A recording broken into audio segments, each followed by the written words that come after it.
Mondays, I'm taking over. That's right, every Monday. Look out.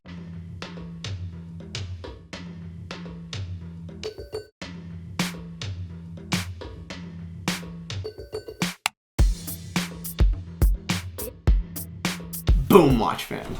What is up, watch fam? I am Anna from Theo and Harris, and today I am wearing my Casio Retro Classic. This was actually a watch that I bought my brother for Christmas about 2 or 3 years ago. I was in college, like a ton of people were wearing them, and I was like, you know what, that's actually cool. Maybe this can get him into watches, because he was not into watches, much like myself before Theo and Harris. So I gave him this watch for Christmas. He was like, what is this? And he basically told me he would never wear it, so I promptly stole it and have been wearing it ever since. However, I gifted him an Orient Bambino last year for Christmas and he loved it, so he's redeemed himself in my eyes. So Baselworld and Watches and Wonders, formerly known as SIHH, have been postponed and effectively canceled for this year. We know this. The Olympics have been moved to 2021. Rolex, AP, Hublot, Patek, they're all closed. We're recording this on March 27th, the day that Rolex was supposed to open up their doors again. I actually was not able to find any information on whether or not they were still opening their doors.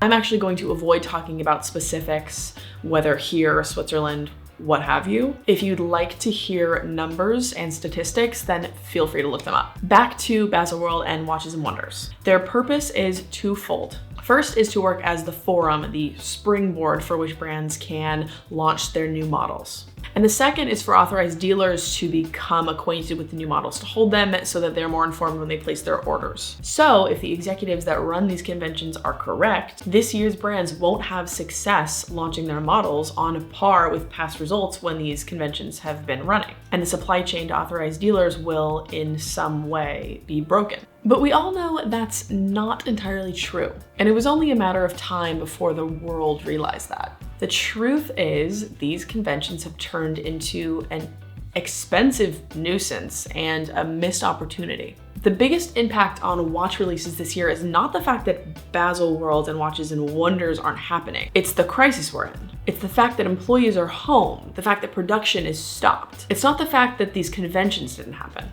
Not only do these conventions cost brands fortunes and take a lot of time to plan and organize, but when showtime does come, when everyone is there ready to consume these new watches, brands are forced to squish publications and individuals, attendees into their booths with just enough time to get some pictures and maybe a quote, and then publish basically immediately. Publish to where? The publication's websites, YouTube, Instagram, for the whole world to see, not just Switzerland.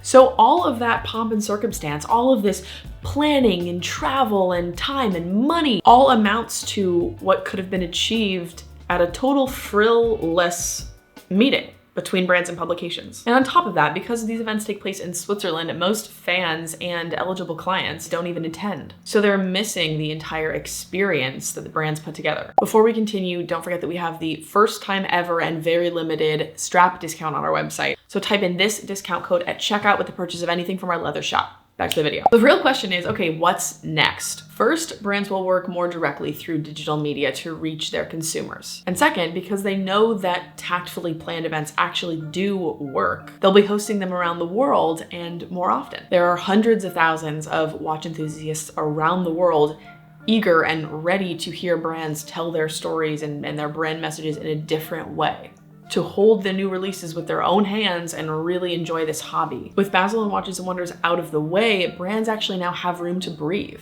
They really have no choice but to experiment, which leads us to what we can expect. You all, instead of attending the world's most cramped, inconvenient, and expensive party, you'll get to see these watches in your backyard through events created by the brand in partnership with publications and dealers. This is the future of watch events, and this is our business. We'll host launches in New York City, Boston, Chicago, DC, Houston, San Francisco, with film premieres, with dinner and discussion, coordinated by the brands that you want to get to know. So I know most of us are stuck at home right now, and we will be for most likely a while, but we're gonna get through this as individuals and as a community. And we want to start planning for when we do.